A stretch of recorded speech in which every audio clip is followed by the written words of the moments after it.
Margit, the Fell Omen. Margit stands as the first real test of patience and awareness, placed directly in the path of anyone trying to enter Stormvale Castle. At first, he feels overwhelming. His attacks are delayed in a way that throws off timing, forcing you to stop reacting on instinct and start observing carefully. He mixes physical strikes with sudden magical weapons, appearing calm one moment and aggressive the next. What makes him important is not just his difficulty, but what he teaches. He quietly introduces the rhythm of the game, where rushing leads to failure and restraint leads to progress. Later, it becomes clear that he is actually Morgott in disguise, which adds a layer of meaning. He is not just blocking your path, he is judging whether you deserve to continue. Godric the Grafted. Godric rules over Stormvale Castle, but his authority feels unstable, almost forced. He's obsessed with power, yet lacks the natural strength of those he tries to imitate. To compensate, he grafts the limbs of others onto his own body, creating a form that is both grotesque and symbolic. In battle, this desperation shows. His attacks are wide and aggressive, but not always controlled. As the fight progresses, he takes it further by attaching a dragon's head to his arm, using fire as an extension of his will. It is a moment that feels dramatic but also revealing. Godric is not evolving, he is compensating. His defeat marks the fall of someone who tried to build greatness through shortcuts rather than earning it. Rennala, Queen of the Full Moon. Rennala's encounter feels very different from what comes before. Inside the Academy of Raya Lucaria, the battle begins almost quietly. You move through a room filled with students, breaking illusions to reach her. It feels less like a battle and more like unraveling something fragile. Then the second phase begins, and everything changes. She stands alone, calm and distant, using moon-based magic with precision. Her attacks are not frantic, they are measured. Her story adds depth to this calmness. She is not driven by ambition anymore, but by loss, particularly her separation from Radagon. This makes the fight feel less like a confrontation and more like witnessing someone who has already been broken. Star Scourge Radahn. Radahn is introduced through stories before you ever see him, and those stories build a sense of scale. When you finally face him, that scale becomes real. The battlefield is massive and you are not alone. Other warriors are summoned to fight alongside you, turning the encounter into something closer to a war than a duel. Radahn himself is overwhelming, using gravity magic to pull and crush, and even launching himself into the sky before crashing back down. Yet beneath all of this power is tragedy.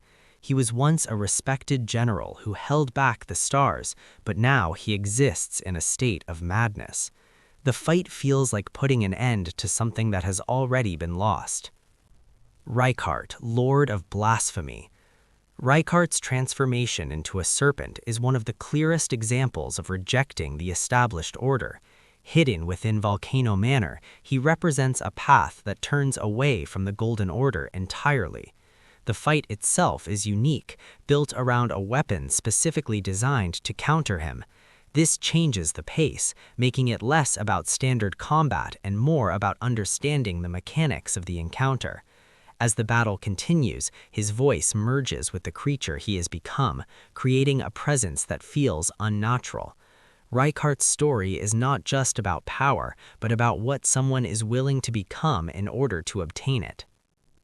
Morgott, the Omen King. When Morgott finally reveals himself, the connection to Margit becomes clear. He is no longer testing you, he is confronting you directly. His fighting style is faster, sharper, and more controlled, reflecting his experience and authority. He uses holy weapons with precision, combining speed with relentless pressure. What makes Morgott stand out is his loyalty. Despite being born as an outcast, he defends the very system that rejected him. His battle carries a sense of duty even in defeat. It shows that strength is not always tied to acceptance and that loyalty can exist even in difficult circumstances. Fire Giant.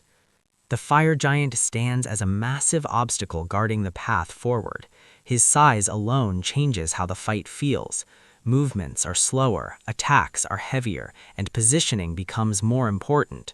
You are not just reacting to strikes, but navigating around something much larger than yourself. As the fight progresses, his desperation becomes visible.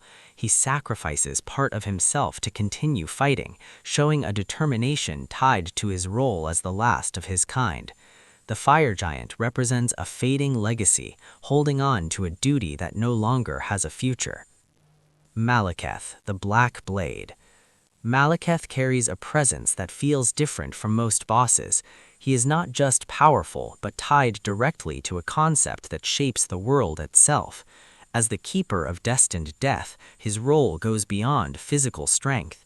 The fight begins with a more controlled pace, but quickly shifts into something much more intense. His movements become faster, his attacks more dangerous, and the pressure never fully lets up. His ability to reduce maximum health adds a layer of urgency, making every mistake matter more than ever. Facing Malekith feels like confronting something that was never meant to be challenged, and that sense stays with you throughout the fight. Mohg, Lord of Blood. Mohg exists away from a main path, building his own power in secret. His domain reflects this, filled with a heavy atmosphere that matches his intentions. The fight itself revolves around blood-based magic, with attacks that feel ritualistic rather than random.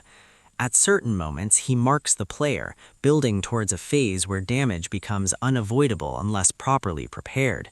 This creates a sense of inevitability within the battle. Mohg's connection to Miquella adds another layer, showing how his ambitions are tied to something larger than himself. He is not just seeking power, but trying to create something new, regardless of the cost. Malenia, Blade of Miquella. Malenia is often remembered for her precision and her ability to recover health with every successful hit. This single mechanic changes the entire approach to the fight. Every mistake benefits her, making patience and control essential. Her movements are graceful, almost calm, but incredibly dangerous. In her second phase, she embraces the Scarlet Rot, transforming into a more destructive form. The battlefield itself begins to reflect this change. Despite her strength, her story remains tied to loyalty and sacrifice, particularly towards her brother.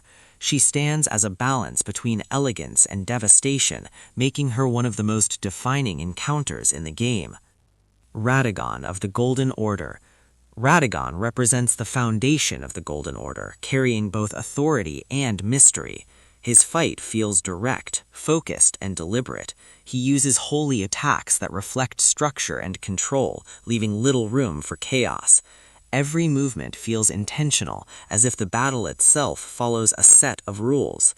There is a sense that everything has been building towards this moment. His identity and the way it connects to other parts of the story adds complexity to the encounter. It is not just a final test of strength, but a confrontation with the core of the world's order. Elden Beast. The Elden Beast appears immediately after Radagon, shifting the tone of the final encounter. It doesn't behave like a traditional opponent. Its movements are distant, almost detached, and the battlefield opens into a vast space that emphasizes scale. You spend as much time chasing it as you do fighting it, which creates a different kind of challenge. Its attacks feel less personal, more like forces of nature. As the final presence in the game, it represents something beyond human understanding. The journey ends not with a dramatic clash, but with a quiet sense of completion, as if you have stepped into something much larger than yourself.